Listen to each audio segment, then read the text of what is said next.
G'day. In this video, we're going to cover how to use the bidding calculator that you have as part of your Google Ads Fundamentals course.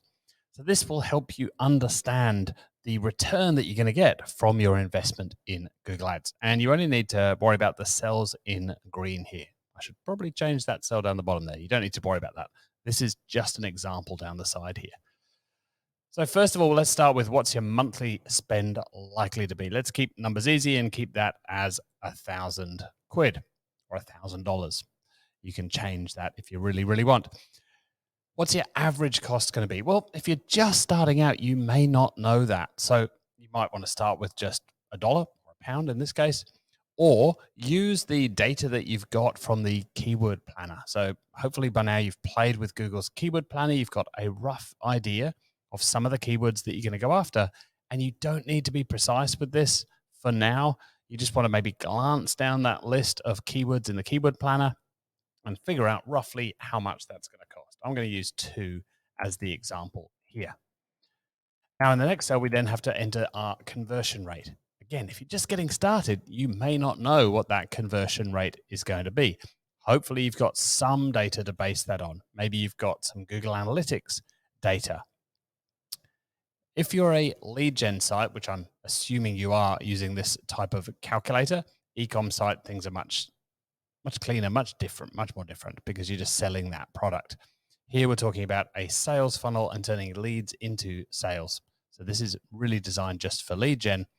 So conversion rate, typical lead gen website would probably be in the 5 to 10%, 5 to 20% range. It really depends what you are giving of value, what somebody is basically swapping their email address for. So let's go with 5%. That's 1 in 20 people. So if that were the case, $2 a click. If we're spending 1,000, then we're going to have 500 clicks. And then if 1 in 20 convert, we're going to end up with 25 leads for our $1,000 or £1,000.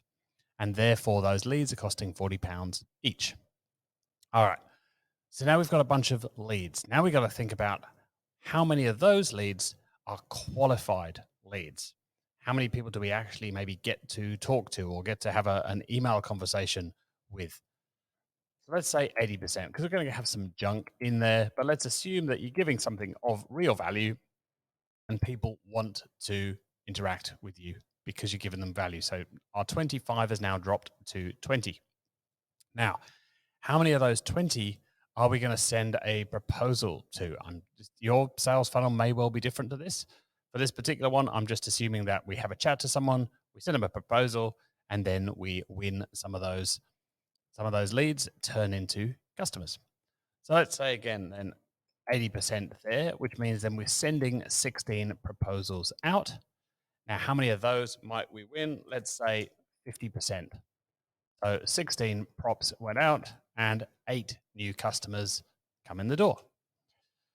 So now we need to think about revenue and profit. So if we've got 8 new sales a month for your business or for your client's business, what does that actually mean on the P&L statement?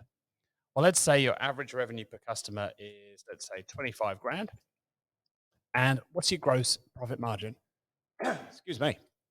If you are selling SaaS or selling an information product, then your gross profit margin is going to be pretty high. If you are a service business, then you probably, it varies. 20 to 35% is probably what most businesses are aiming for. So let's go with 25%, which means you'd be making a little over 6 grand for each new client. 25 grand is top line revenue. 25% is your profit. And so that's your profit from each customer.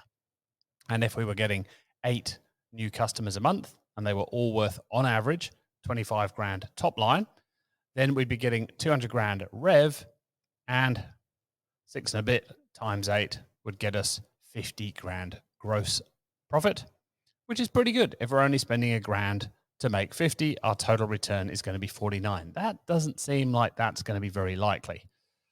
If we're in a market where we're getting 25 grand per customer, it's probably going to cost us a bit more than $40 to acquire those leads, or some of these numbers might be different.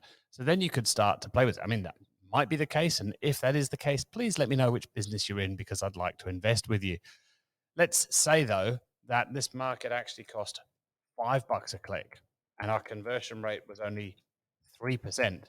Now the numbers change a little bit. Now it's costing us 167 to get each lead. We end up with around about 2 new customers each month. Customers are still worth the same, which means we make 12 grand in profit from our 1,000 investment, which means we end up with 11. So about a 12x return.